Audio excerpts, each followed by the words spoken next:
Welcome. This is the Church and the State. We are so happy to have you on board. My name is Anne Joseph. This is where we look at government policies, talk about any aspect of leadership, talk of political matters, or in the lenses of the scriptures. And it's so nice to have you join us. And by the way, I would love you to do one thing.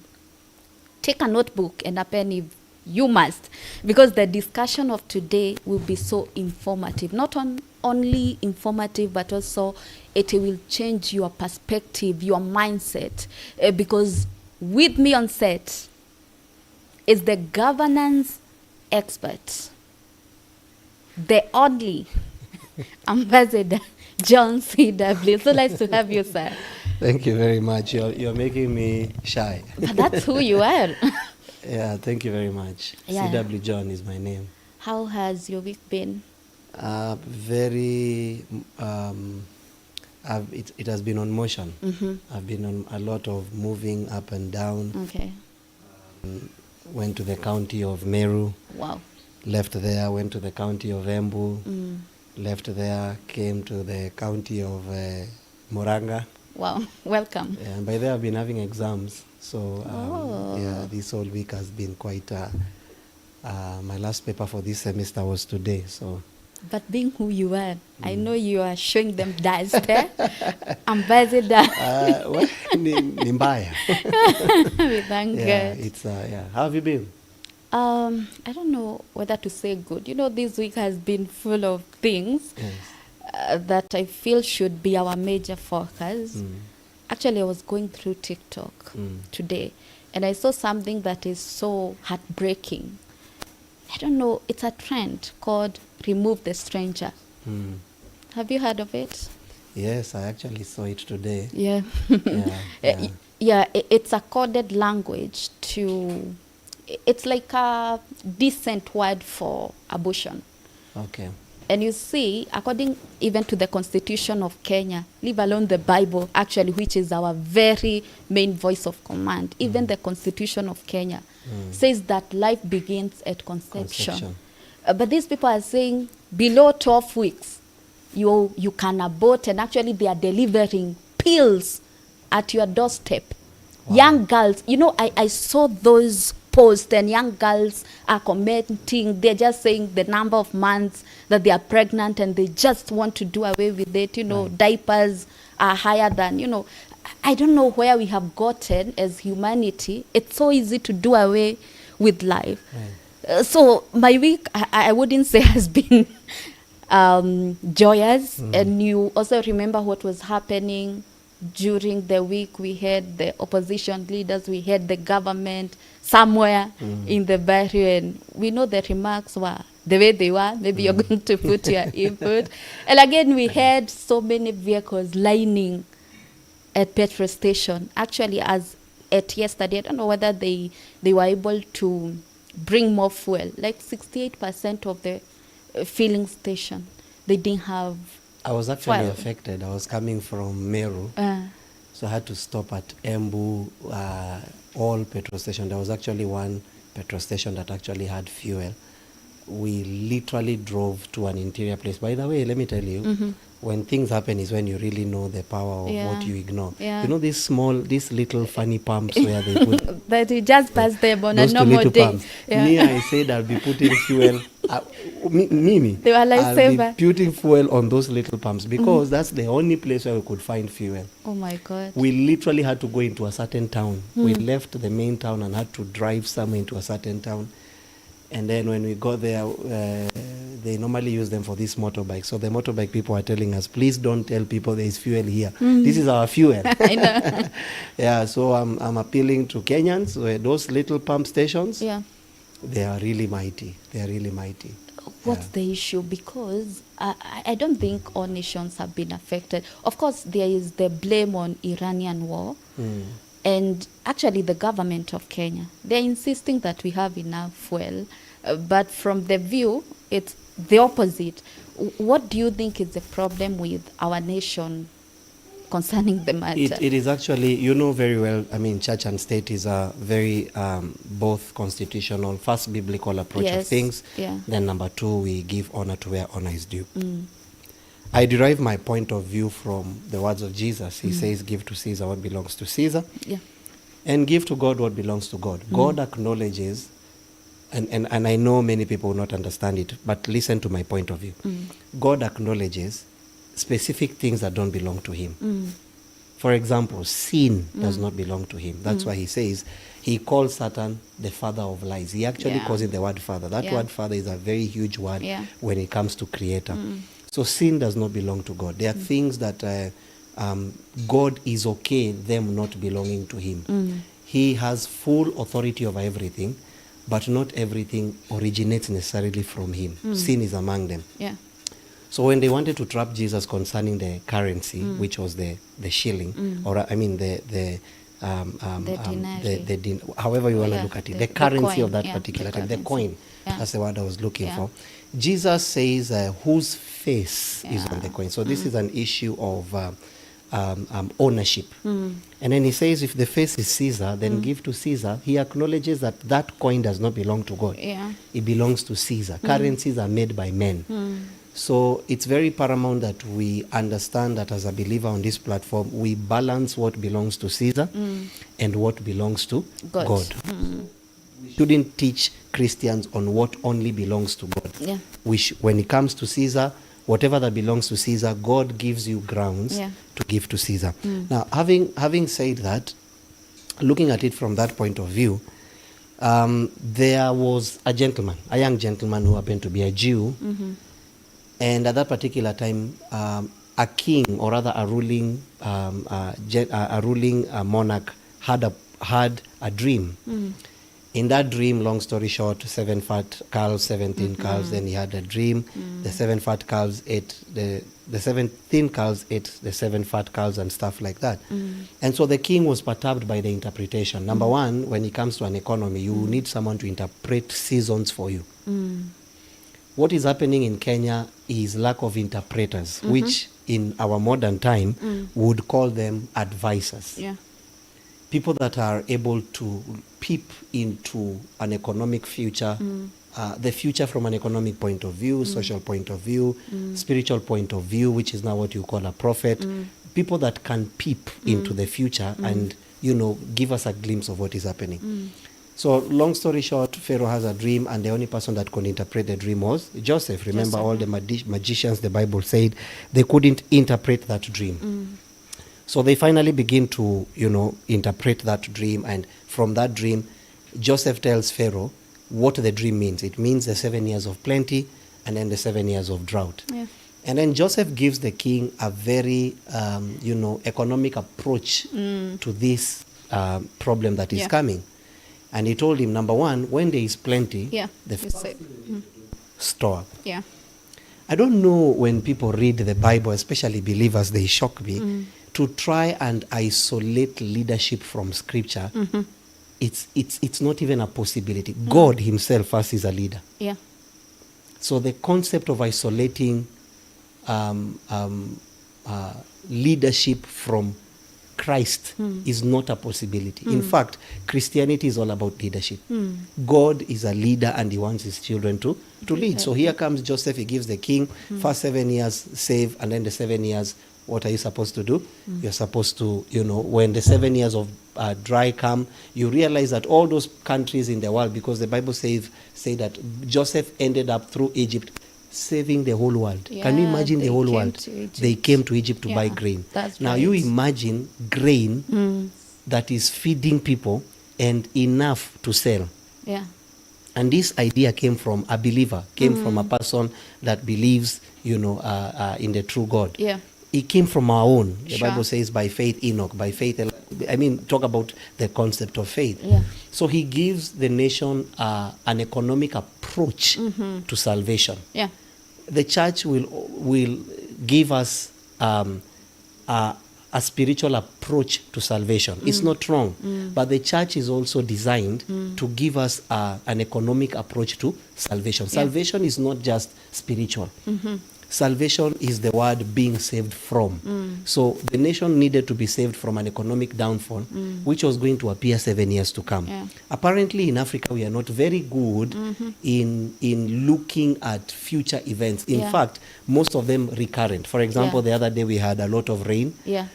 You saw what happened in the city of Nairobi. I Yeah. mean, you can imagine drainages that are not unblocked.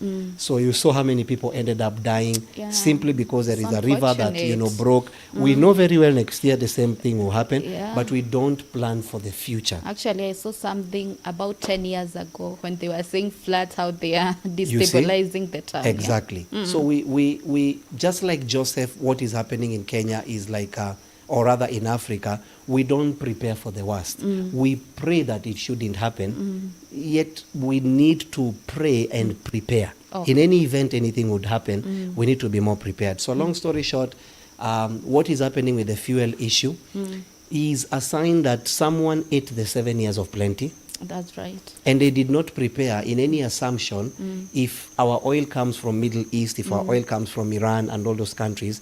The thought as a leader would think is, what if today Iran wakes up on where we normally get whichever product it is, it might be oil, it might be, medical facilities, things like drugs and stuff like that. In any assumption that this nation where we get our tea from, our coffee from, our honey from, our oil from, happens to go down, does it mean we are all going to go down with it? And that's one of the things that right leadership does. It anticipates problem. You don't pray for problems, but you anticipate. In any assumption, this would happen, that would happen, that would happen. What will be our fallback plan? So Africa does not necessarily have that fallback plan. We don't think futuristically. For example, let me give you an example. This whole issue where we see there is no oil, there's no fuel Shortage, fuel shortage, right? According to the government, we have probably 1 to 2 months of reserve.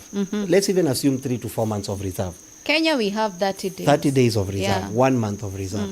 If you look at nations like China, you are looking at approximately 4 or 5 years, 3, 4, 5 years of 45 reserve. months. 45 months, approximately 4 years of Reserves. oil reserve. Yeah. There is no war that will last for, That's that right. amount of time. Yeah. So these people are preparing for anything that would happen, The and they time have of enough to keep adversity. people. So actually, Yeah. the people that are using biblical points of view, don't you think they are unbelievers? Because these are the same people doing the business of 7 years, That's save, it, yeah. so that the next 7 years coming. In fact, the biblical way is you must save for 7 years.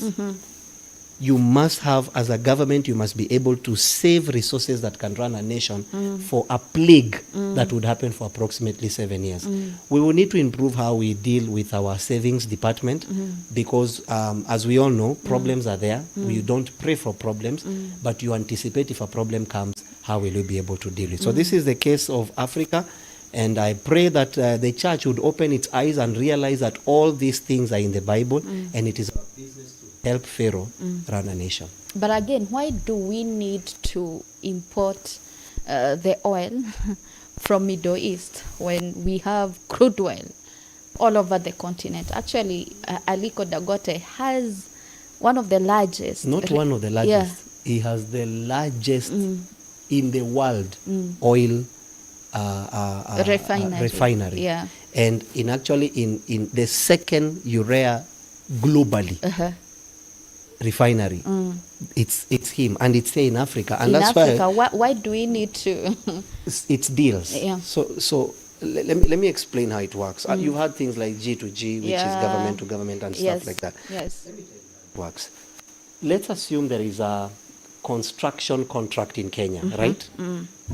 Where we have the government building what you call affordable housing. Sure. The normal process that such things are supposed to take is supposed to be, we need to gazette the process. We need to allow people to bid on the process, and then those kind of jobs are supposed to be given to the lowest bidder. Of course, looking at the fact of production, quality of production, but you're supposed to give that to the lowest bidder.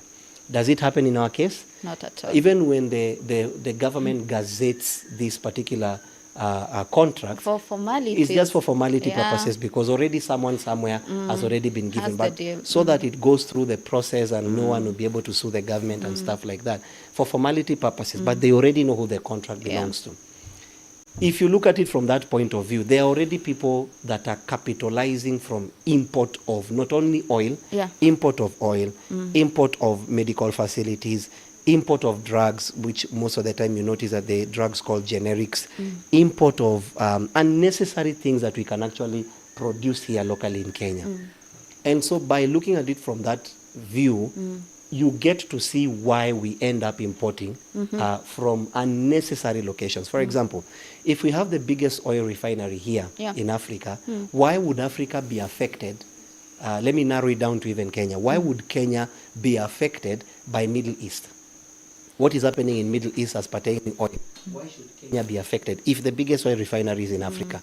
Two, we've heard of tallow. Was it called tallow oil, the one that was found in Turkana? Yes. You know, we have our own oil deposits here in Kenya, and the government is not really necessarily doing a good job. And if we find such minerals, I mean, I don't know how true this is, but looking at it from a little homework from 2, 3, 4 people, Meru, the other day I was listening to someone say that Meru National Park, approximately 300 acres has been taken. Why? Because they have found minerals. So the government's way of, investing in an area is chasing the people of that area. So you find gold in, for example, in those western places, you chase the people from that place. You find oil from Turkana, you make sure that you chase the people, isolate that area, put iron sheets so that the people of the area will not necessarily know what is happening. That's not how it's supposed to be. There are people benefiting from import. There are people that would not like to see, other deals that would support low cost of fuel, low cost of production coming into place. Why? Because there are 5, 10, 15, 20 people that are known for importing oil. And if these cartels are removed from the structure, even sugar, there is a whole lot of cartels. I mean, remember the days of Mumia's sugar. Why did Mumia, Transoya, Sony, all those sugar factories, why did they die? Because someone somewhere is capitalizing on import. And they know when Kenya exports more than it imports, they lose business. But the nation stands better. That's the problem. Cartel. This is a structure we need to deal with if you are going to make Kenya a better place. Apparently, I hear some of the dealers that were given contract to extract the oil are some of the suppliers. So you of can the imagine. Oil. Does it even make sense? Ridiculous. I don't know. There's a cartel structure that we need to deal with, and the sooner we deal with, because for me, in my own point of view, let's talk to Dangote. If the biggest global, do you know, actually, you asked if it's already running. Yes, it is. Total, the director of Total globally, literally came to talk to Dangote. They had a meeting with Dangote, building a 1,500 kilometer tunnel. But again, it's outside G2G. Sorry? It's outside G2G. Does it have to be G2G? Yes, because according to them, like we have 68 million liters that were posed at the port of, Mombasa. Right. Because they feel it's outside G2G, so there's no room for such. And that's why I'm saying, what is the goal of business? Give it where you are making more profit, right?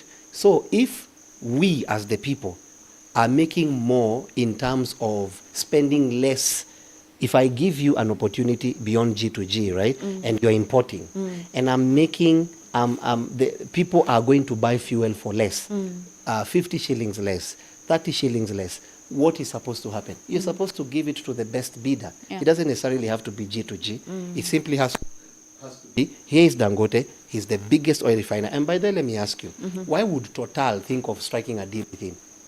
This is Total. This company has been in existence for over 100 years. Are you telling me that Total are so foolish that they don't know there is G2G somewhere that exists? I think that standards should reflect societies.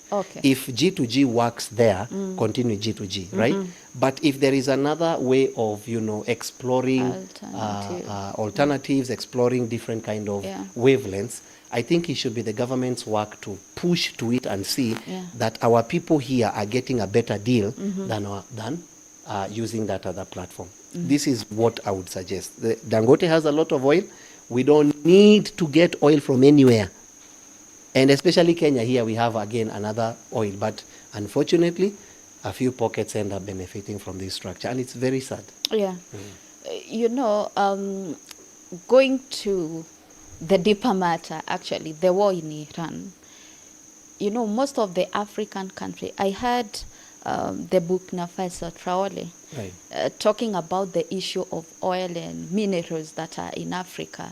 And he was against the West because he feels that these people are coming to take what we have instead of bringing. I don't know how sure or how true that is.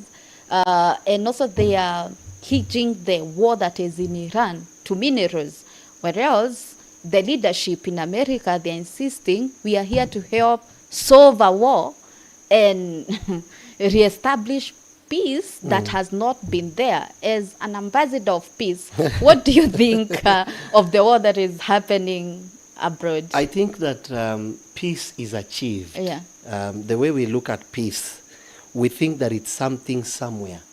In fact, the Bible speaks concerning it in terms of Matthew 5 in regards to the Beatitudes. When it came to peace, it says, concerning peace, it is made. Yeah. It's not something that exists. Peace doesn't exist. You make peace. Peace is made. And if Iran, you know, there are obvious reasons between Iran, even Israel, and different kinds of nations where people feel like if you get nuclear, you have been threatening a specific regime, threatening a specific country. I mean, the whole concept, if you look at where the current Israel is, all the neighboring nations are Islam. Yeah. I mean, Israel happens to be at the center of a very, very fierce structure of national, national convergence in regards to different nations where it's strategically positioned. Yeah. So there are several things. War doesn't just start. War doesn't just begin. There are things that culminate to certain realities that we see. For example, for over 40 years, Iran has been, threatening. At the same time, we cannot say that the U.S. Has been a very good big brother because they have been known for entering and capitalizing on situations. Necessarily, like if you saw what Trump the other day was doing, I think through Elon Musk, they were trying to do a lot of government audits. So many billions of dollars were being channeled either to fund specific things that are, they are not necessarily spearheading peace. Okay. So I feel like all these nations have a part to play in advocating for peace. And as you've said, as a peace ambassador, I've happened to traverse the continent of Africa. And let me even narrow it down to Kenya. And I've realized, like, for example, we went to Kibera. Kibera, Kamukunji especially, has been known as the strong point of Right Honorable Raila Odinga the late. Sure. And there has been these rumors that, either people use that from a tribal point of view, where they say you cannot go there from this tribe, you cannot go there if you're not from that tribe. And I brought in a whole, I did something there, I think you remember, just a few weeks ago. It's called End Tribalism Campaign. It's a campaign I'm doing, nationally. Yeah. And I took there a statement called The Mountain Meets Western. And what we achieved there was making peace. I think that bombing a nation should be as a result of no peace initiative. Like, you have tried it, you have tried it, you have tried it. But if there is a leeway where there can be conversations, because you see, anytime there is war, the people that end up being hurt are not necessarily always the people at the top. This Iranian issue where the president and all the major people in Iran, it doesn't necessarily happen everywhere. The people that end up being hurt are the normal citizens, normal people If you look at when Israel is bombing Iran, you see clearly the people are so close to that place. The same Israel is being bombed by this. I mean, we saw a bomb coming to one of the Middle Eastern side, right? Was it Dubai? I can't remember where. At the airport. And you can see all these things. So what is my point of view? Peace is made. Peace is made. And the last thing any nation, be it a superpower nation, be it a third world nation, should focus on doing is bombing any nation. If there can be dialogue to the degree through which there would not be need of guns, there will not be need of any weapons. I mean, nowadays we have I think China is the only country that has a hydrogen bomb. Many people do not understand what that is. China is China. You know, there are different atomic bombs. You remember in many years back, the Hiroshima. Hiroshima is a bomb that actually many people do not know, but the way the eyes of people look, it affected it in terms of how the different radiation. Exactly. So we would not want to have, and I'm imagining that's World War I and World War II. I'm imagining if World War III would happen, with the kind of sophisticated technological approach to these weapons, it can be a big disaster. So we need to approach, have conversations that are geared towards peace. But again, when you have tried peace and you have tried peace and you have tried peace, and then you imagine people that are threatening you with nuclear and stuff like that, imagine if they get these bombs, nuclear kind of things, it becomes a terror to the society. So let's advocate for peace and understand that peace is made. I want to really emphasize, not blessed are the peace getters. Matthew 5:9, blessed are the peace makers. Peace is made. One of the ways to make peace is to say sorry. Another way to make peace is to avoid routes that will probably bring conflicts, national conflicts, tribal conflicts, social conflicts, spiritual conflicts. Make peace. And if you make peace, the world becomes a better place. I hear you. Actually, this is the reason why such conversation is so important, because you see, whoever rules you dictates what happens to you, even as a person, whether you are a church member or just a normal citizen.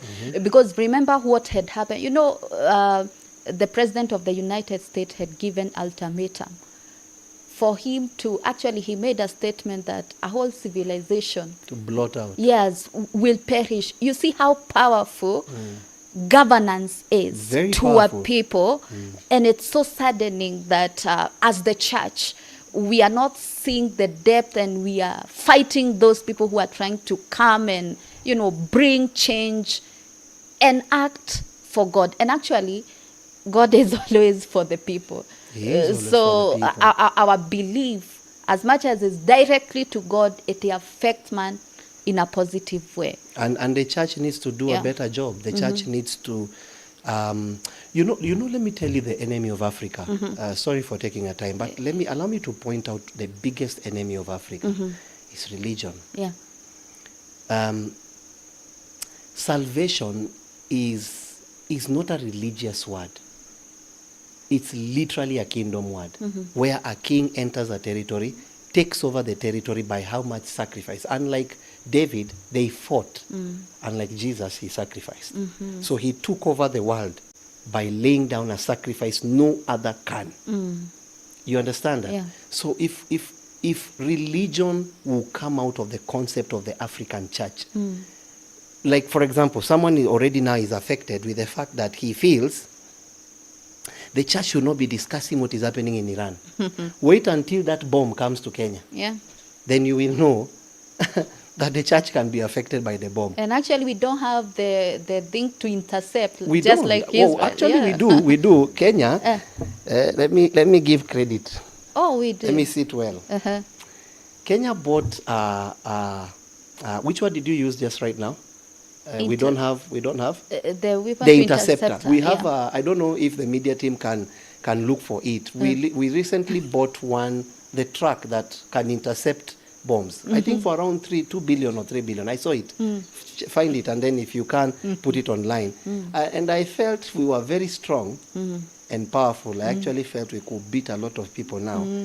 And I'm imagining we only have one. Then you're imagining, what does America have? Yeah. You know, we bought one. We are trying. At least we are the first one in East Africa. But what I'm just trying to say is that if we can remove religion, I'm talking about a way of doing things without God being involved. That's what you call religion. Yeah.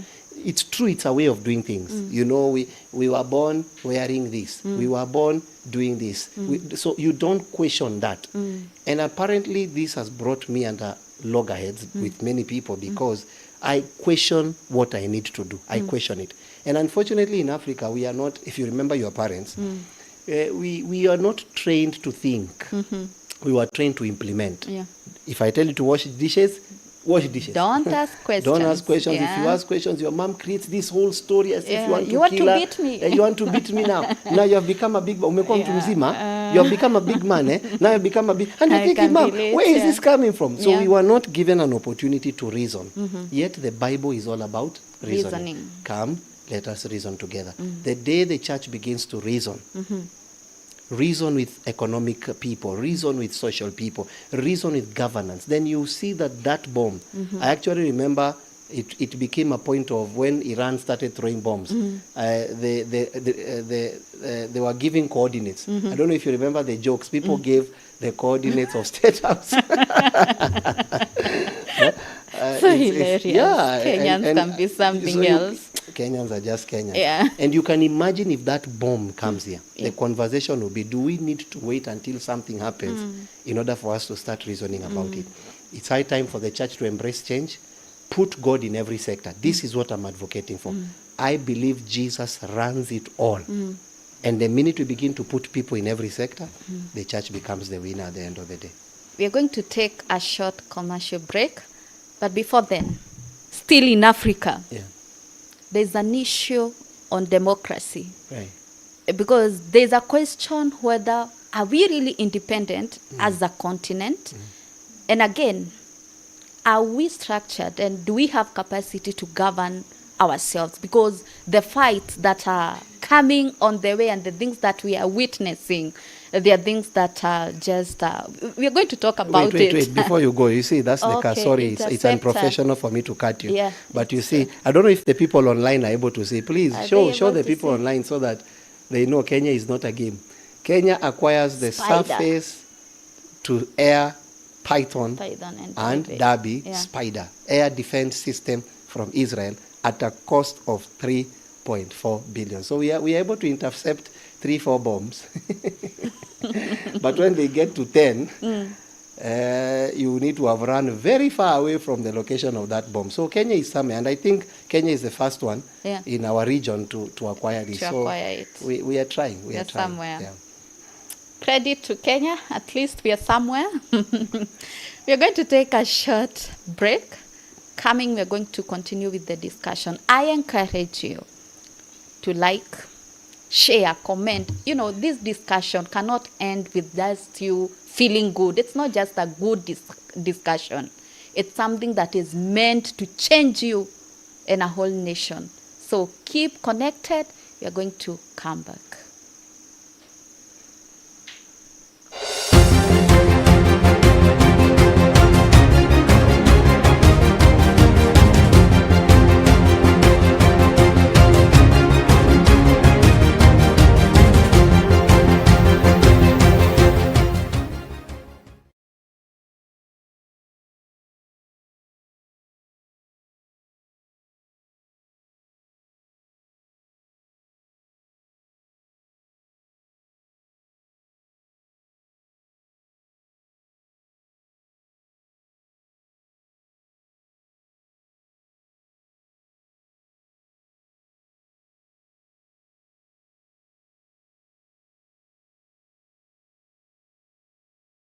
Welcome to Zulomon Group of Schools, where every child is inspired to dream, challenged to grow, and equipped to succeed.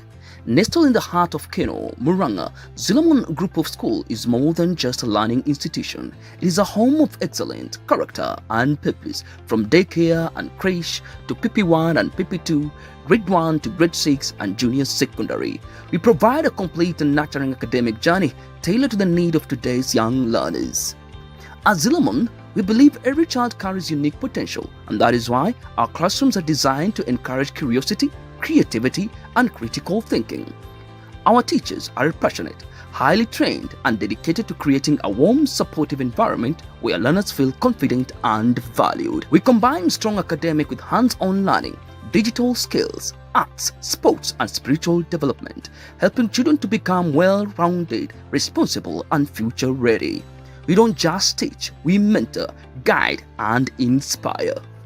Our facilities are safe, spacious, and child-friendly, with playground, modern learning materials, and a culture that promotes discipline, respect, and teamwork. Parents trust us because we partner with them, ensuring every learner receives personalized attention, holistic support, and measurable progress. At Zilamon, education is not just about passing exams, it's about preparing children to excel in life, lead with confidence, and make a positive impact in the world. Enroll your child today and join a community where excellence is celebrated, talents are nurtured, and dreams are made possible. Zilamon Group of Schools, educating hearts, inspiring minds, and shaping tomorrow's leader today. Admissions ongoing. Visit us in Keno, Murang'a. For more information, call us on +254 117 111 999 or visit us www.zilamon.ac.ke. Zilamon Group of Schools, for God, for generations.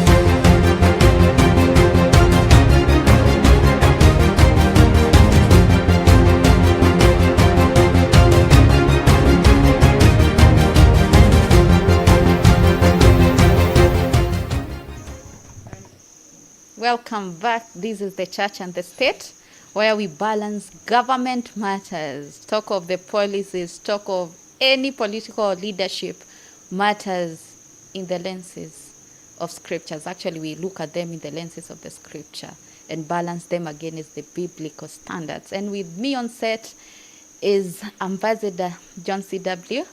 Thank you, sir, for giving us weightier points concerning the peace. And now, before we went for a short break, we were talking about the issue of democracy in the continent of Africa. You know, the reason why I asked is because the very people that we elect to go represent us and to go to speak of the issues that are affecting us, we are just hearing them talk about their parties, talk about, you know, who has power, who doesn't have power. You know, it has become something that is no more pleasing to our ears. What is the problem with democracy in Africa? You see, the word democracy stands for a more approach to free will. Mm-hmm. In a democratic space, the choice to choose is courtesy of free will, Mm-hmm. as opposed to what you'd call a dictatorship. Yeah. By the way, the word dictatorship is not a bad word. It's just that people tend to military isolated that word. So Mm-hmm. people think that when you say you are a dictator, it's either you are misusing power. The word It's to after a dictate, coup. yeah, it's like a coup d'etat or Yeah. something close to that. But the English word, it has nothing to do with coup. It simply means say how things should go. Mm-hmm. Offer direction. That's the word to dictate. It doesn't necessarily mean it's a bad thing, because anytime, anywhere there is leadership, there must be dictation. The leader must dictate. For example, you can come, let's assume you're working for an institution, right? And in that institution, you're the HR manager. But there is a CEO, and then there is the director, the owner of the company. You can come up with an idea, share the idea with the CEO, then both the CEO can go to the owner of the company, and the owner of the company can decline. Why? Because he reserves the right to dictate, to offer direction to how things should go. What makes dictation bad is when it does not necessarily affect the people positively. So you hear people saying, so and so is a dictator. Why? It's not necessarily that he's offering direction. He's forcefully offering direction to a people that don't want to go that way, and they are not necessarily benefiting by going that direction. So then dictation becomes a very hard way of looking at things. In a democratic point of view, the choice is not necessarily a dictated view. It is, if you choose, like for example, if you choose whoever you choose, you live by the consequences. So it's what is happening in Kenya, in Africa. It's a democratic space, which is very nice, but and good, but it has its own downfalls. I don't want to go back to history in how democracies evolved, because there is a whole history on the structure of democracy. But if we can have people offering direction, dictating a direction that people should go, and that direction is what people want. For example, think about, let's take the case study of Burkina Faso, right? So they have had several coups d'etats. I hope you know, even the one that was before Traore, it was actually a coup. And if you look at what Traore has brought into power, he's used the dictation point of view. I'm not saying he's 100% right, because again, there are people that listen to us that always have a reason, always have their own points of view. I mean, even Jesus himself, being that he was always right, the Pharisees and the Pilates never saw him being right as him being right. There will always be people that have different points of view.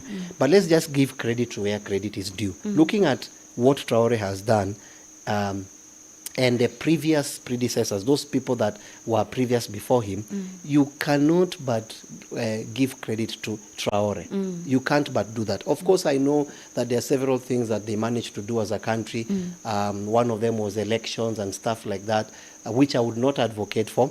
I would request that anytime there is a coup d'etat, there is taking of power courtesy of a coup, that coup should be given a time limit, because the purpose of a coup should focus on transition. In fact, coup is another word for transition government. The military is supposed to create a space for transition government. But in most cases, when such people come into power, they don't give an opportunity for transition government. They don't allow people to say, okay, you have 90 days, you have 5 months, you have 2 months.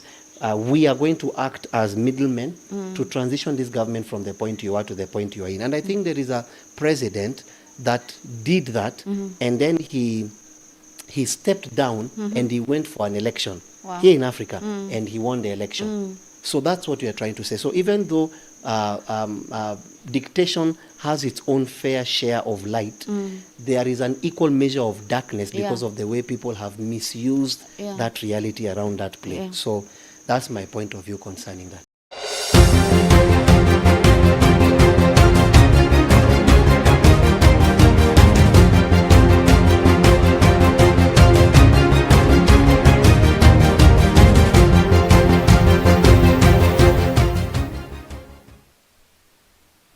Welcome back. We sincerely apologize for the technical hitch.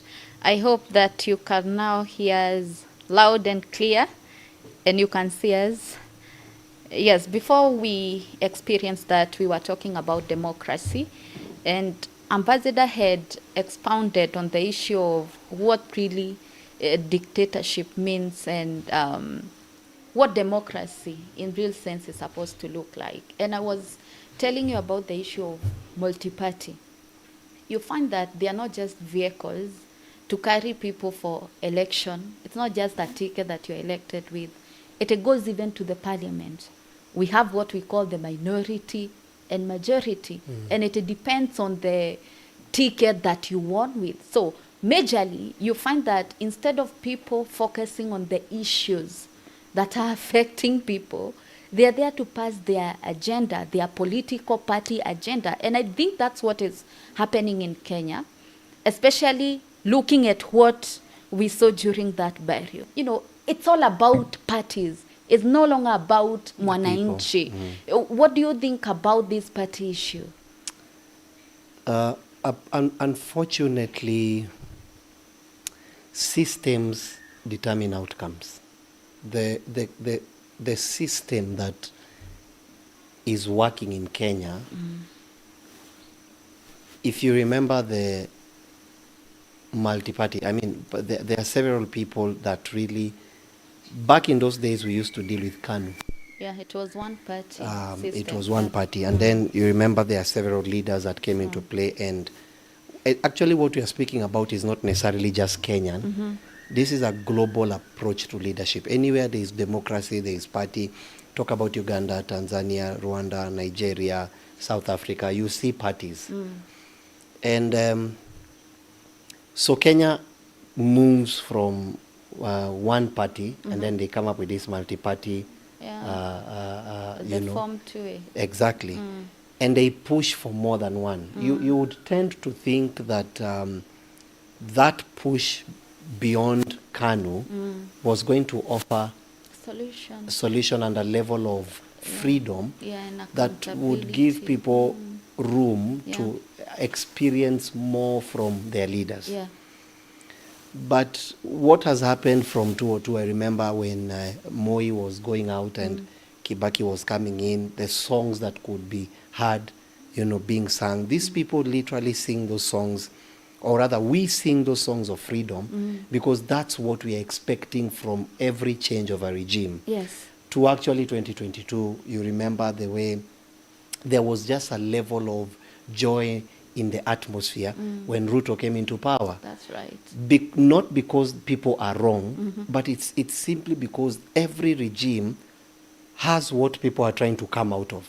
They have an opportunity to sell an agenda that is productive, active, transformational, the kind of attributes a normal citizen would be looking for.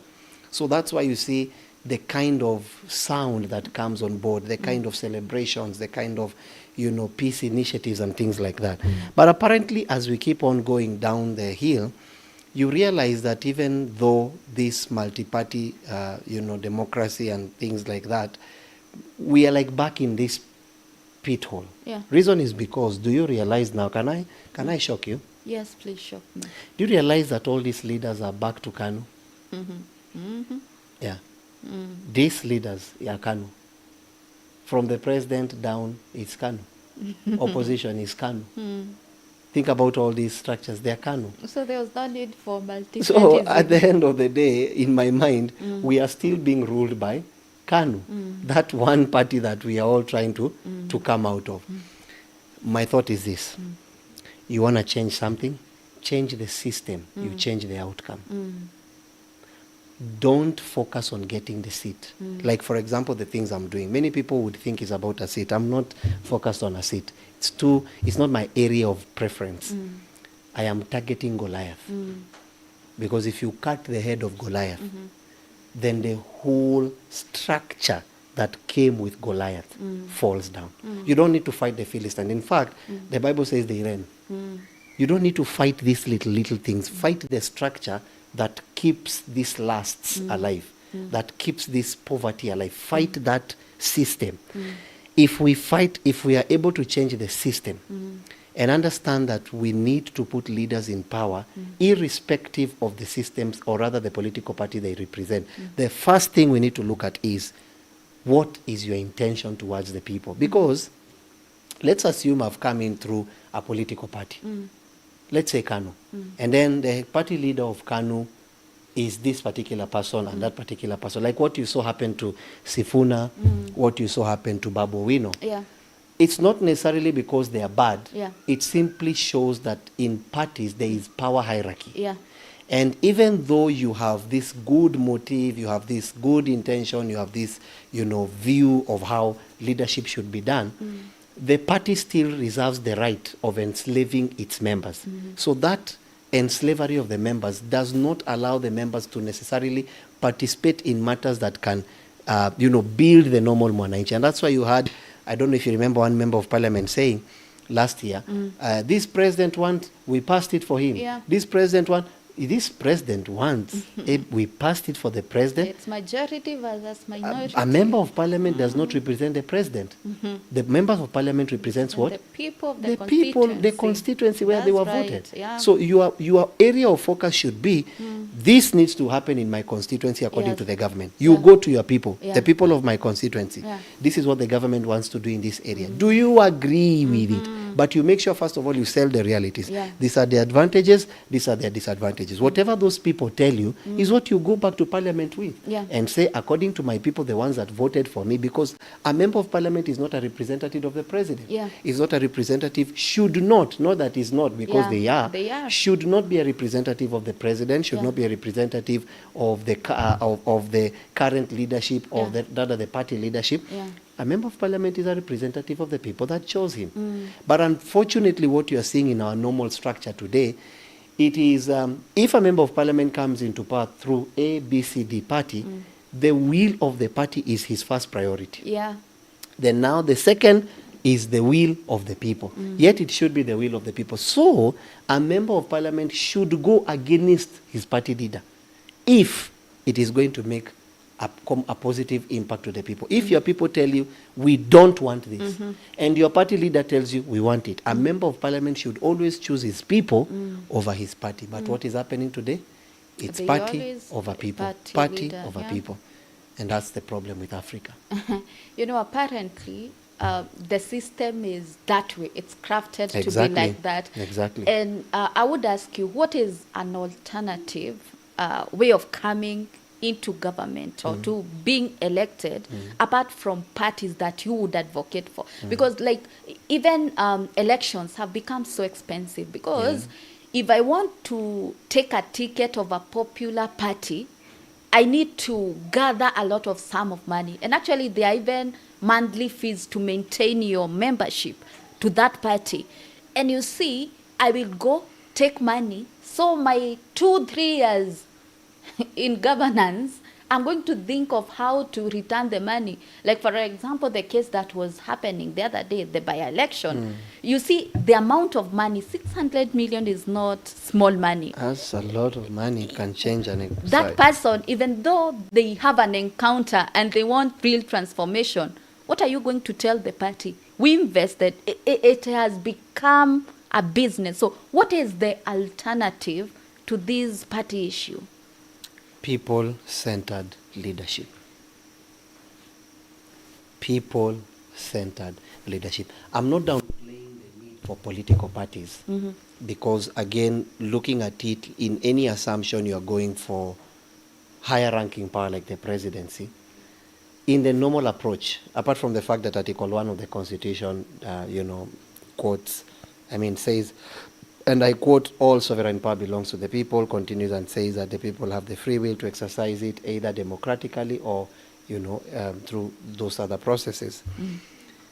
If you look at it from the point of power, getting power and keeping power, in that point of view, you will notice that it's possible for a president to be impeached. And the only group, or rather the only body that can impeach a president happens to be what?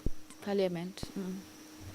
So the president would want a political party so that he can have majority in parliament, either for several purposes. One is to keep him in power. Two is to pass laws so that he doesn't necessarily have, he should have leeway in his own point of view. Now, I'm not saying that this should be the case. I'm just saying the purpose of parties.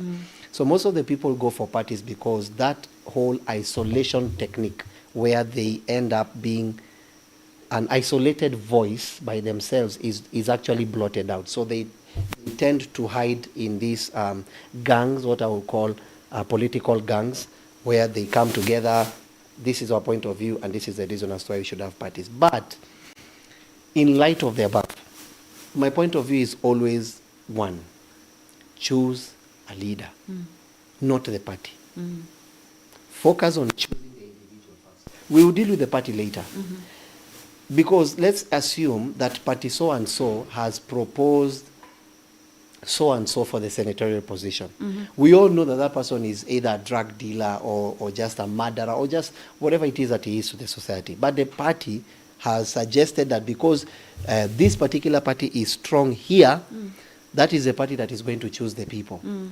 My point of view would be this: we should be able to go against the party to serve the will of the people. I'm getting a lot of feedback on our social media platform. People are really engaging on this matter, and people feel this political party have become something that we need to deal with, maybe to bring I don't know, accountability and to streamline, because I believe when it first began, it had all the good intentions. Because like right now, you see, minority, they're supposed to help in checks and balances and give oversight in the parliament. But the same people headed by Junet Mohammed, they have joined the broad-based government. So the very people that are supposed to, you know, when the majority party comes and want to pass these things and they are supposed to bring balance, still they are singing the same tune. So as a country, we are left in a place where no one is speaking really for the people. No one is checking the government. I think that's why it is a deeper matter. And as you're saying, I don't know, the system, the whole Goliath need to go down. Yeah. The whole Goliath has to come down. Yeah. I think the whole Goliath has to come down. And that's why we will need a whole new power structure system. I don't know if we are still, we need a whole new power structure system that can be able to siphon the darkness. You see, the bottom reflects the top. So if the party leader does not necessarily have morals and standards that can be used to build a case, which will be able to set up people free, medical facilities, bursaries. I mean, you think about the normal mwananchi and what he would want to see as to what is the real reason that takes him out to vote. You realize that even though we have political parties and they tend to be these big, you know, like the big dog in the hood that can bark and scare every other dog, at the end of the day, the cracks will begin to show. And if the crack begins at the top, it's just a matter of time. It reaches at the bottom. I'm into construction. And if you see a crack coming from the top, it must finish at the foundation. So if that crack, in terms of political power, in terms of party, you are seeing corruption at the top, that crack will work its way down to the bottom. This is my point of view. Okay, the question is, what's your perspective on the issue of shares when it comes to governance? Because I believe that was one of the key points that led to the impeachment of the former deputy president. But again, we are seeing the same issue recurring because the ODM party, they are speaking of, we want power. And that's the same people that were trying to demonize Gachagua. Yes, for what because he of said. the share issue. I think Kenya is... Kenya, I don't know if we are alive. But Kenya is a beautiful. Let me say this: in Kenya, it's corruption until it favors you. In Kenya, it's bad depending on who is doing it. Depending on who's doing it. Yeah. In Kenya, you almost see people fighting for something. Not necessarily because they know it's wrong, but because they are not involved. Like people who fight corruption, not necessarily because it's wrong. It's just that they are not part of it. They don't have a take. Yeah, the cake, man, the cake is, I mean, don't have a piece, yeah. They realize that 3 billion is lost and they never took, but if the same people are given an opportunity to say, okay, well, you know what, you don't need to talk, here is 200 million. They would defend that thing as if, you know, as if there is life in it, yet knowing very well that is the structure of Kenya. That we don't have what you call political goodwill. There are several types of goodwills, but political goodwill, we don't have. We have people that can change the goalpost depending on who's winning. Like I carefully listened yesterday to some of the remarks that were being, some of the remarks that were being made. And, you clearly see that at any point the goalpost can change. You clearly see that at any point the goalpost can change. There is no... So in politics, this is how it works. There are no permanent enemies. You're only my enemy if we can't serve the same interest. Especially parties. That's how it works in politics. And then you realize, if you remember when the president came into power, he says that we are not going to put anyone in opposition in government. For sahau kwa sanduku sijui ya nini, sahau hiyo kitu. 2 years later, 3 years later, you see the same people that are in why is because he needed them to keep a certain leverage within his rank. And so the same people now are shouting whatever they are shouting. It's a political structure. What my thought would be, even though parties are not wrong, believers need to come up with a party. And when I say believers, I literally mean people of morals. Not people religious. that not religious. Religious people are Pharisees and such kind of people. They don't do much in the nation. They just talk and can't implement anything. Like if you look at between December and now, the things we have achieved, you can't imagine, and the things we have achieved are unimaginable within that short period of time. And many people are trying to put me in this little religious box. But if we can, I would suggest that we come up with our own political party, set rules and regulations that here, number one, the party is free. We don't charge people to come into this party. Yeah, I saw a person asking you address the issue of how expensive Exactly. it is. I mean, if you're going to charge, then it's not necessarily the right person who will get a nomination. Yeah. It's the person that can afford. That's right. So most of the time, it's people that can afford that end up getting what you call party nominations. I know people in parties, let me not say much now, but I know people personally. They went and participated in these top giant, political parties. A seat of a member of parliament, they asked for 15 million. Let me paraphrase that broaden it for those of us that do not understand shilling. Let me use dollar rate. You're looking at approximately 15 to 20 million. You're looking at around 150, 160 to $180,000. That's not to do campaign. That's to get a party ticket, to be part of this party, to be the flag bearer of this party in a specific location. I know those people individually. My thought would be, we come out of this quagmire that the church is in, this religious quagmire, and I'm pushing for it. And it doesn't matter, someone was telling me, Bishop, how comes it's a new thing. I said, it's not necessarily a new thing. The Bible says everything that is has been. We just don't have people that have been willing to frontier this reality to that degree. We need to come up with a political party, number one, set rules in that party. That if you're going to be part of a political party, number one, in no rally will you be heard abusing people. You don't need to pass your agenda with abuse, especially young people, those of you that are coming into power. You are giving Kenya a bad name. I'm seeing some of you abuse each other on TikTok, doing what you... Sell intelligence, don't sell foolishness. We come up with a party, set our rules, say we don't charge people, but in order for you to get that party nomination, like people know that if this person comes from this party, this is the right person. Why? Because you've created standards, good morals, people that are into leadership, people that mean what they say. You set those particular rules in that political party. If you go to the ground and you say you're going to do something, you better do it. And the party should hold you accountable. The party itself. Yeah. That you said you're going to build roads in 2 years, we want to see the roads. If you will not have done anything you promised the people in your constituency or wherever, the party takes that party nomination away from you. You are considered a political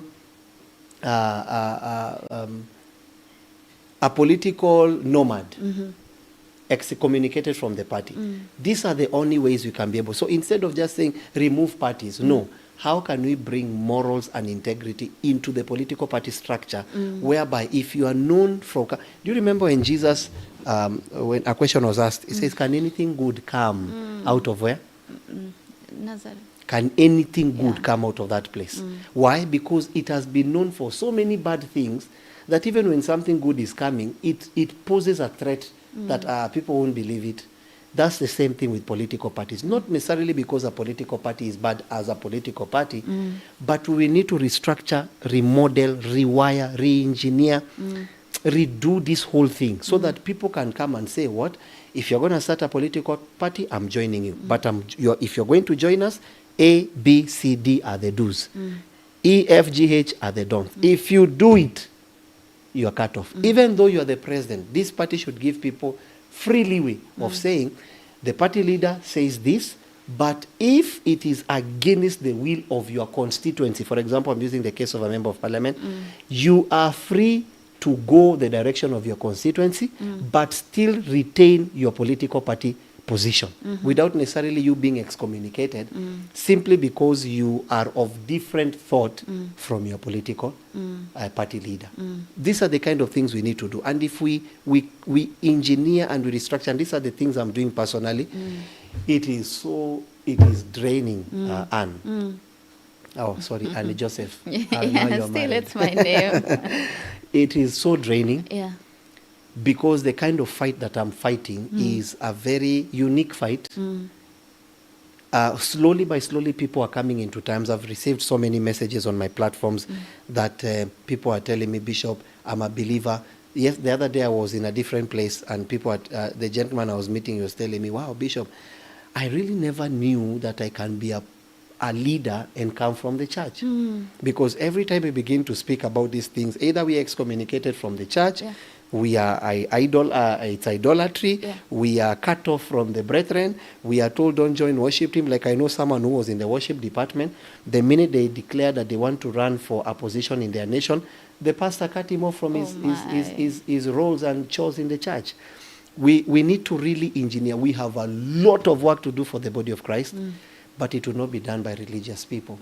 It's time to expand. In fact, during our fasting this year, we had one of our slogans, break camp, which is break camp advance. And advance. Yeah. That's what we want to do. Now let's talk about funding. As much as you said it's going to be free, maybe this proposition you have, can we adopt the Western model? You see, they fund their candidate, but here, the people who are supposed to be giving you, they want to take from you. So how are you going to navigate to balance the expectation of the people, because you have to give them something to entice them. At the same time, you also need that money, you know. Well, when it comes to funding, there are several ways of funding. First of all, you need to know that political parties have a specific funding by the government.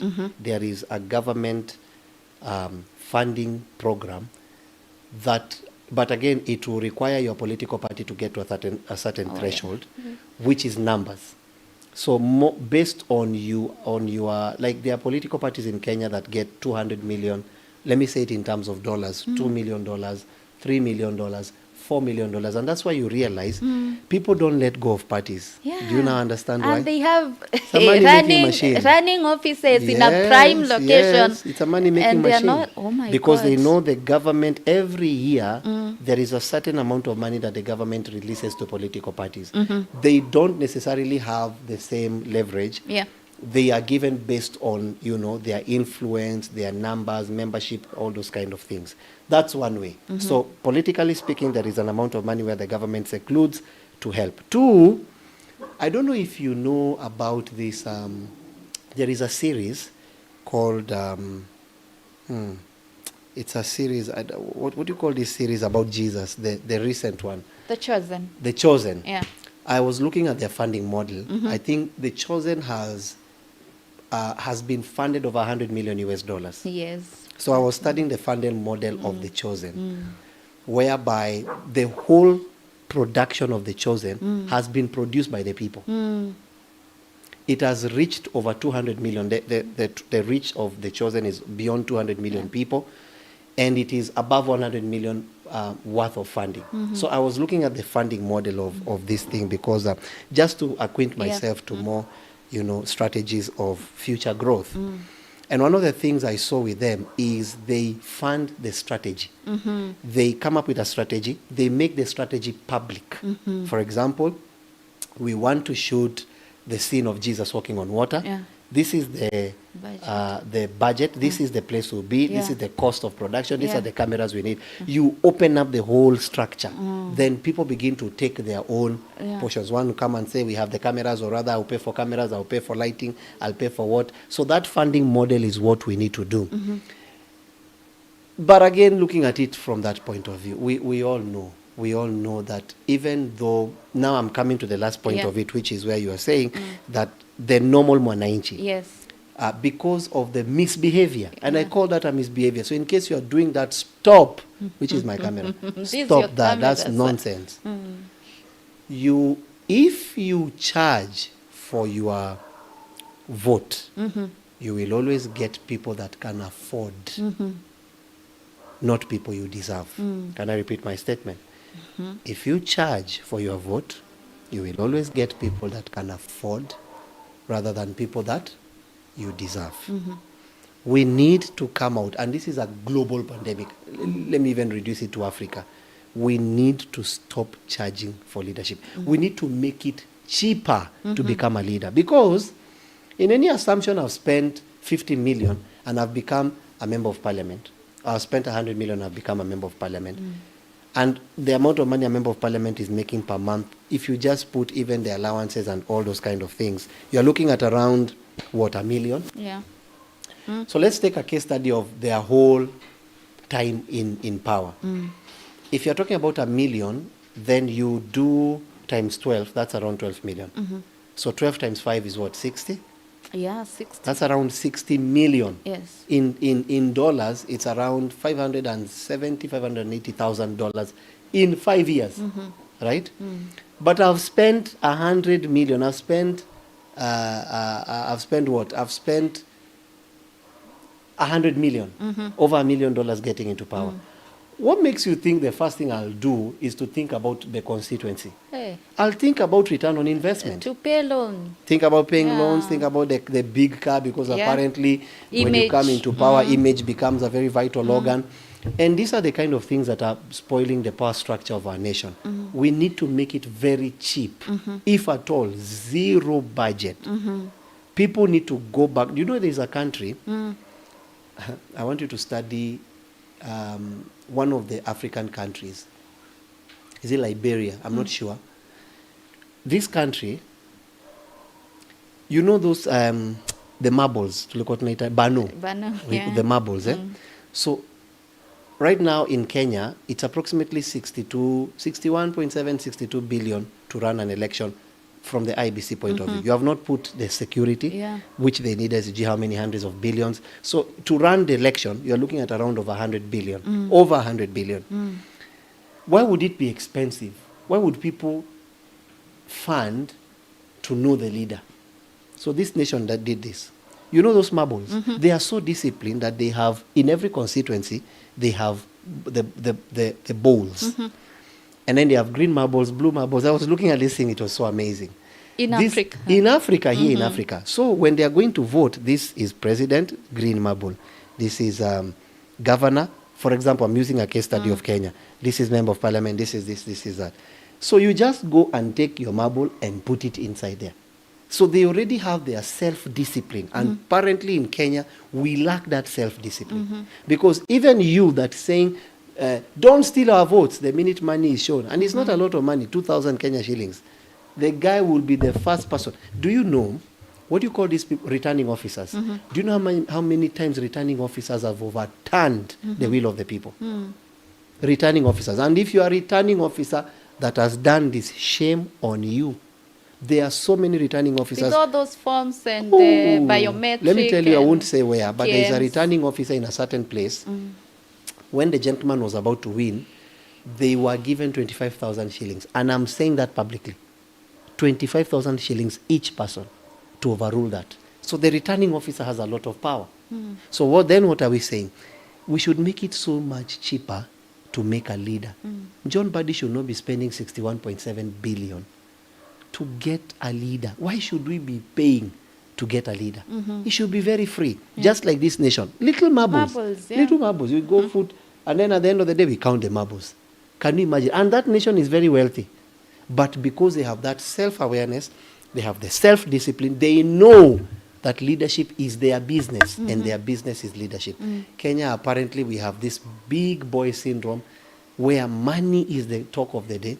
And you can actually see it boiling down from when I was a young kid. I might still be. Let me use the younger. When I was a younger kid.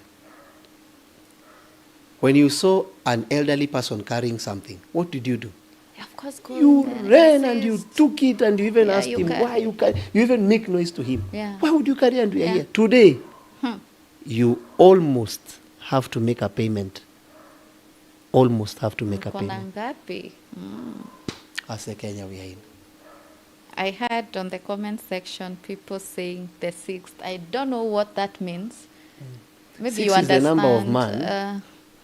On the 6th day, God created man. So yeah, we're in the season of men.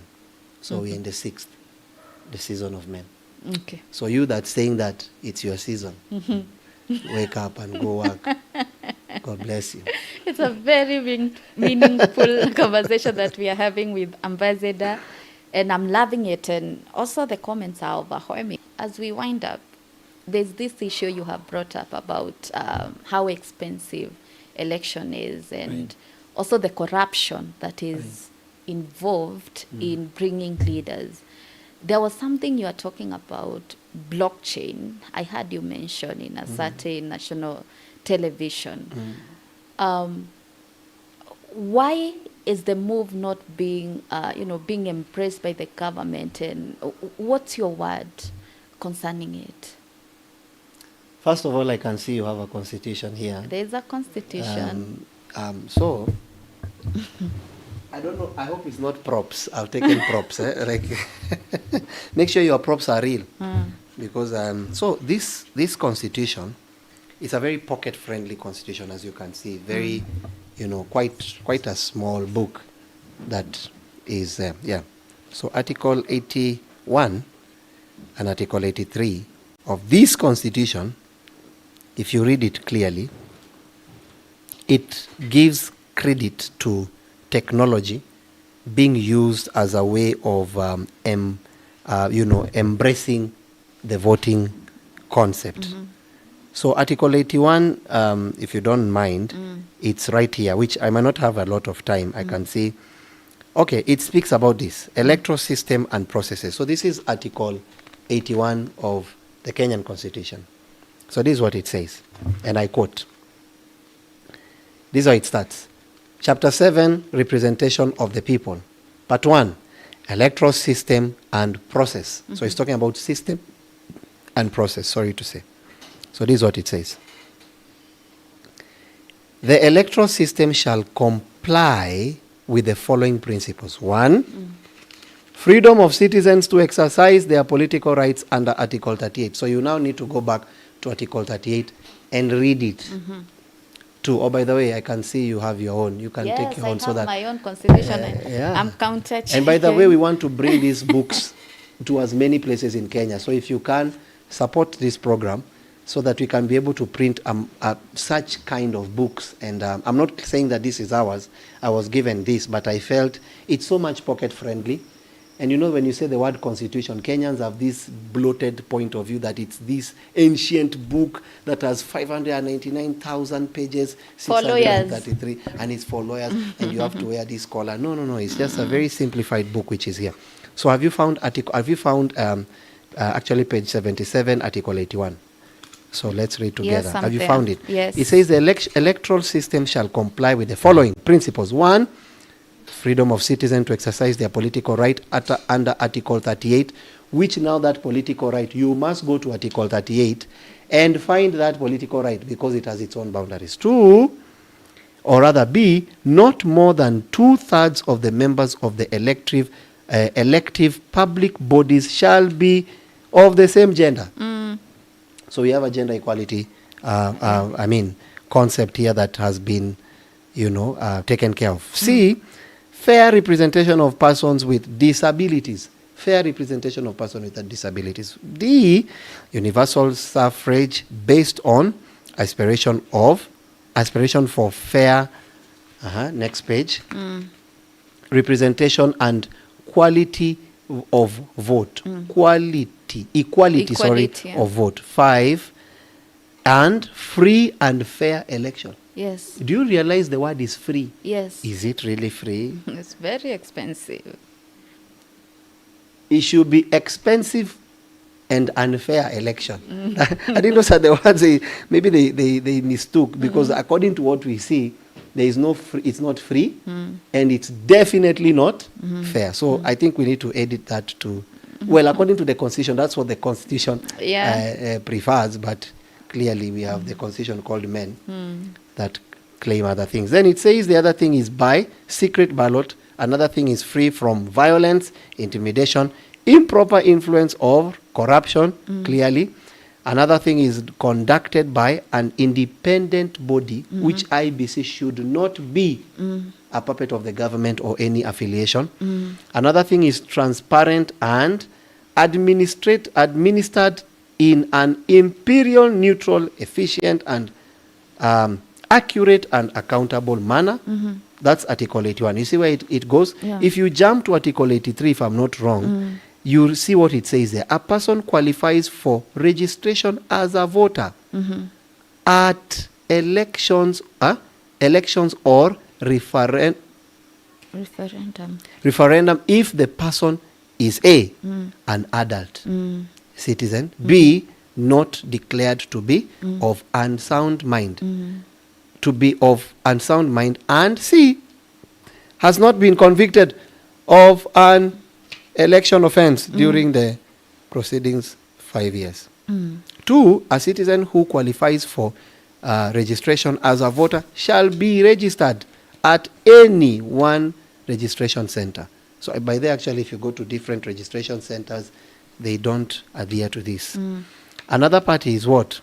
3, administrative arrangements for registration of voters and the conduct of elections shall be designed to facilitate and shall not deny any eligible citizen the right to vote or stand for election. So you see, Article 81 and Article 83 gives the guidelines of whatever we are going to do should follow these rules. So let's assume we have a technological wheel.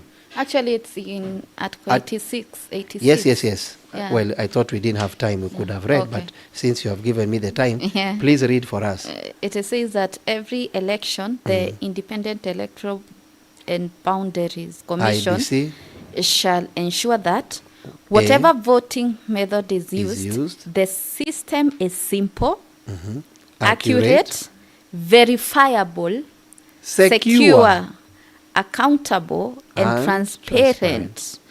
And the votes cast are counted, tabulated, and results announced promptly by the presiding officer at each polling station. The results from the polling station are openly and accurately collected and promptly announced by the returning officer, and D, appropriate structures and mechanisms to eliminate electoral malpractice are put in place, including safekeeping of election materials. So you see, what we are trying to say is technology can achieve this. What can technology achieve? I mean, if you repeat the first point, which is at every election, the IEBC shall ensure. So this is the work of the IEBC, not the strategy, but the structure. This is what it says. Whatever voting method, whatever. So that word whatever means there is more than one way of doing it. So whatever voting method, are you saying the word method? So blockchain, like what we have built, is a voting method. This is what they should do. Whatever voting method is used is simple. Number one, it has to be simple. Number two, it has to be accurate. So the system that we built is a very, very, very simple system. Number two is a very, extremely, very accurate. By the way, let me ask Jesse to just give me his phone. I will not do much. I just want to to peruse up and down. We'll not do anything today, but next time, if you give us an opportunity, we are going to we'll present a more of, we'll present and show the simplicity. Number two, we'll show the accuracy. We'll show that it's verifiable, that what we are saying, we can verify it. Number four, we will show that it's secure, that you cannot steal elections. You can't. Using a blockchain system, you can't steal elections. Just bring it, come to the set. Hakuna rules hapa. We make the rules. So I don't know if the media department can show here. So this is part of what we have built, and it is able to deal with all these things. Number one, is it simple? Yes. Number two, is it accurate? Yes. Number three, is it verifiable? Yes. Number four, is it secure? Yes. Number five, accountable. Is it accountable? Definitely it's accountable. Number six, transparent. In fact, hapo kwa transparent, we are the pioneers of transparency. Why?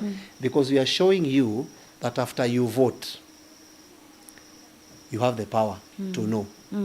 It's all within your reach. You can vote from wherever you are, comfort of your house. This is the technology we built. I don't know if maybe the media is being... Are they able to see it? Yeah. Or maybe I can request someone to come. Okay, yeah. So you can see what is happening there. We're gonna do much with this. So this system is called Your Vote, Your Future. By the way, those of you that don't vote, what you're doing is that you're playing with your future. Article 81 says that all sovereign power belongs to the people. It doesn't belong to government.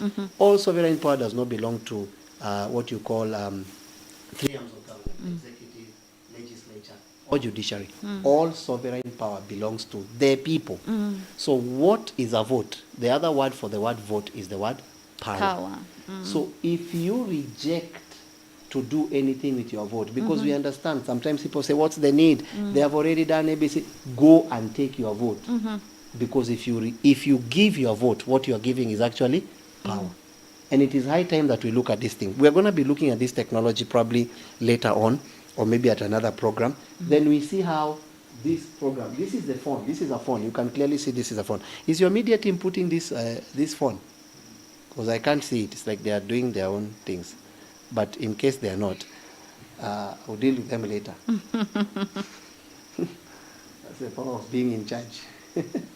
But I'm not a dictator. So if you look at this, you'll see that there are several, let me put it here. You see that there are several structures that have been put here. Elective positions, you see there are different positions: president, governor, senator, women rep, MCA, MP.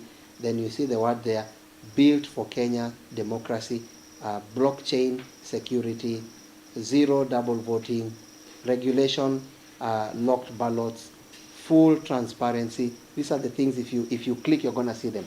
Identity verification to identify that it's truly you. Instant result. These are the capabilities of this system. Process how to vote. It shows you every ABCD. Then you come down there. It's a whole system. Now, if you look at this thing, this is a phone. This is not a computer. So you can imagine with this phone what we are able to do. This is a voting system we have built. I spoke about it last year. I've been speaking about it. But I think next time we're going to put, will we put a screen? I'm going to bring some of my men, Jesse, several people that are into this thing for you to see. So you can see how this system is, actually it says ready to exercise your democratic right. It's a democratic right. Remember, in a democracy. Cast your vote now. It's right there. View results. All these things are right there. You take the power from the IEBC to the people. You don't need you don't need Form 34As. You don't need Form 34Bs. You don't need anything. And by the way, if you use such technologies, what you're doing is that you're even reducing the amount of money politicians spend. Why? Because of what you call returning officers. There is so much verifiability on this particular platform that we'll be able to share. It's called Kura Yako, Your Vote, Your Future. Kenya's electoral system, secure, transparent, and are those the same words there that you are reading? They secure are and transparent? the same, yeah, So sure. we're going to be looking at this probably if Anne in her programs gives me an opportunity the next time. I give you an opportunity next time. We shall be looking into it. We shall be looking into this so that we see how we can be able to build. This is within our structure. Anne. we have done a lot of work to help Kenya. We are not just people that speak. We have gone beyond the speaking realm into the manifesting realm. Yeah. And as we keep building, we will show that this constitution, if followed, by the way, we have the best constitution in Africa, or among the best. I hope you know Uganda's constitution is nowhere close to us. Tanzania is nowhere close to us. Do you know in Tanzania, if you are elected a president, it's done. Yeah, you can't appeal. You can't. If I've read the constitution, I normally read these different constitutions. You can't. Once Samia Suluhu, the president, was put in place, that conversation ends there. And the way we are rushing to court, I know. Here in Kenya? Yeah. Yeah, you can see how many times have we, even in was it challenged? 2017, we had to redo. We had to redo. Yeah, that time you I was can't working redo. with IBC. You can't redo in Tanzania. Yeah. Tanzania, once they elect, once they put you in position, that conversation is done. You wait for the next term. So Kenyans, what you call constitution, this Kenyan constitution, which one is my camera? This Kenyan constitution is a very vital organ. Very vital. Which camera am I using? This one. This one is closer. This but is which your one is camera, closer? sir. Yeah, that's my camera, Okay. but I feel it's so far. And the guy manning it is on the Still, it's computer. all right. I believe our team is Okay, ready yeah, to. we have a very solid team. So this constitution, this one, it is the most solid constitution you can find. If we just apply this constitution, we don't need to be creative. This one, Kenya can become a safe haven. God bless you. Amen. Wow. You have had it all yourself. By the way, when we are running a by-election, is the system ready to use? Ooh, wee. Here. Like today, we can use the system. Can we show you in like 1 minute? Would you like to see, or we have a plan for it next time? 1 minute. 1 minute. Jesse, come on the scene. Although umevaa kama sijui nini. I keep telling you to be prepared. You see how opportunities come. So this gentleman is called Chunga Kadi. This is the whole system. No, come. You come. Na hizo manguo zako. Just come. Don't worry. They understand. So this is Jesse. I want the camera to, I don't know if you're going to, so Jesse is going to show you, take you through. And this is just the phone. Think about this as just the phone. He's going to show you on how to do it. So bring a seat here. Bring that golden seat here for Jesse.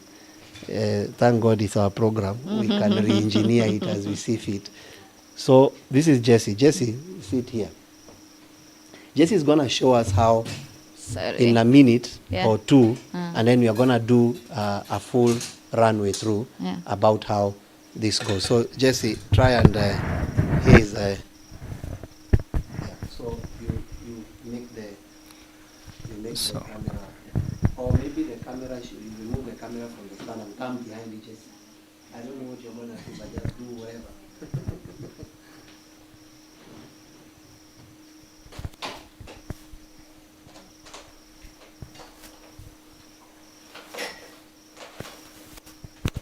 So we are going to bring, we'll rearrange a lot of things. Oh, actually, no. It's you, Jesse, to turn around. Okay. Yeah, turn the seat, so the camera.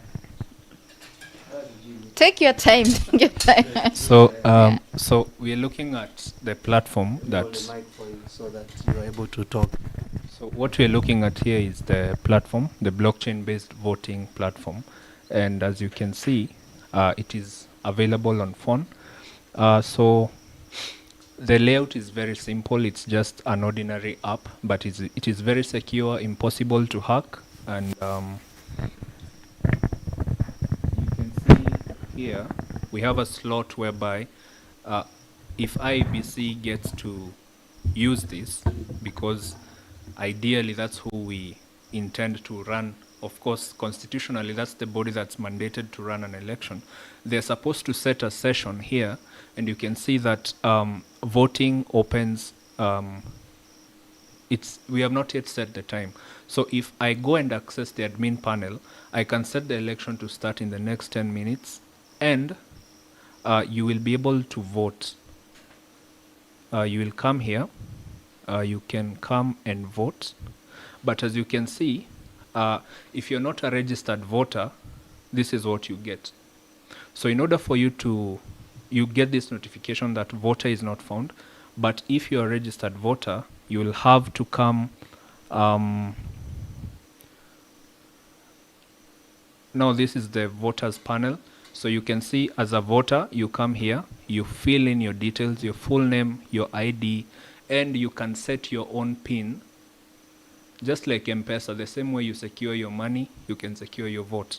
So you set this PIN, only you knows your PIN, and in case that you have to confirm and verify your voter registration status. So you come here, I'm going to just key in random details. I'm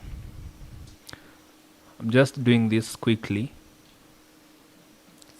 randomly, and you can see you have to fill in, let me just type in, according to the requirements of the system, you have to use capital letters. And mind you, this is the phone, so we don't want to use a computer. So you can see this is happening over the phone. It's like a minute or so process. We'll do that later on, but just see it. So I've set my PIN. Now I can proceed. Basically, in this setup, you're supposed to put in your details all the way to uploading a photo of your voter's card or your ID and a selfie as a liveness test, so that you don't have dead people, people using information of people who are not alive. You know, people can use that to add voters who are not existent. So the function of the selfie you have to take is so that we can confirm that the details you have provided match. You see, you can't fake a selfie. You have to take a selfie, and if it does not match the photo on your ID, then the system rejects you. So it is very rigorous and robust in terms of the security measures that are here, and in terms of voting, it is securely appended on the blockchain. And on blockchain, once you have written information, the advantage of blockchain is that you cannot erase it.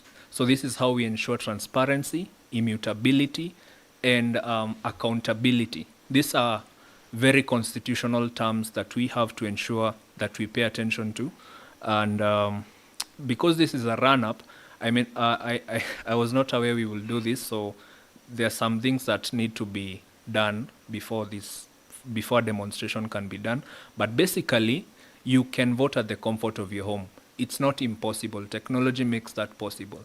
So this is just a way to make things easier, transparent, more secure, traceable, and auditable. So I think we can plan maybe with Your Excellency's permission to do this more in-depth next time. And we can even have the people on set, and even you at home, we will give you the access to this system. You can just access it. It's called chungakadi.co.ke. We will append it there, and then you can access it publicly, and we can run a demo election any day and see for you. You can see for yourself what is possible. So that is it for now. Thank you for the opportunity, sir. Thank you very much. So as you can see, Anne. Yeah, you are ready. We are not yet to play games. Yes, I see that, sir. Yeah, if you give me one opportunity, we capitalize on it, because we know that there are many people listening and following. But this was just another way of just showing you how we can, as young people, older people need to give an opportunity to the younger ones, because technology is clearly becoming the new voice of a society. That's it. It's cheaper, it's faster, it's easier, it's more secure. You know, there is low death, more voter turnout because of the, you know, it's traceable. You are able to, there is so many advantages that we have here. So I think next time when given an opportunity, we'll set up a full voting, voting, you know, day. Set it for you to see how simple it is, how traceable it is. If you can really trace, and if you can hack it, we call you to try it. Wow. Thank you very much. You know why I love the church and the state? It's because we don't only talk about problems, we offer solutions. You offer solutions. Yes, and thank you so much, sir, for always being available. Thank you.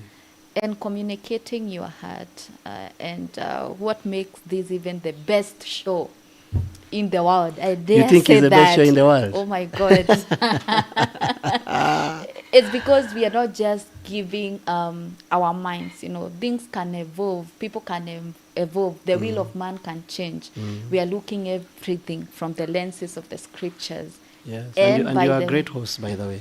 I'm You trying. ask very mature questions and you give time. I've been in programs, I've done this for many years. Eh? Thank you for being a great host. We thank God. Thank you so much also our viewers for being great viewers. Thank you for keeping the conversation going. I see Nelson saying, just like the John the Baptist prepared the return of Jesus Christ, we have Ambassador who is preparing Kenya for the end time revival. Well, Just knowing. Those are big shoes to fit. Yeah, so people are so grateful. We have people saying they are grateful that the solutions are now coming from the church. And other people feel that you really need to come up and speak even on the mainstream media. But I think this is a mainstream, as It's I the biggest said. mainstream. Yeah, so let us keep the conversation going. And as we have been taught by the ambassador, we need to embody, you know, these things before even we can speak to others. Because as a person, you have a role to play. You have seen how a normal citizen can push a leader to be engaged in corruption just because you said, give me 50 bob, give me this so that I can vote for you. So you need to be accountable, you as well. And it's always our pleasure to have you. If you love to partner with us, maybe to give your advert, anything that is in line with the show, please call or text the number 0706 044 076. We are going to slot you in. Until next time, my name is Anne Joseph.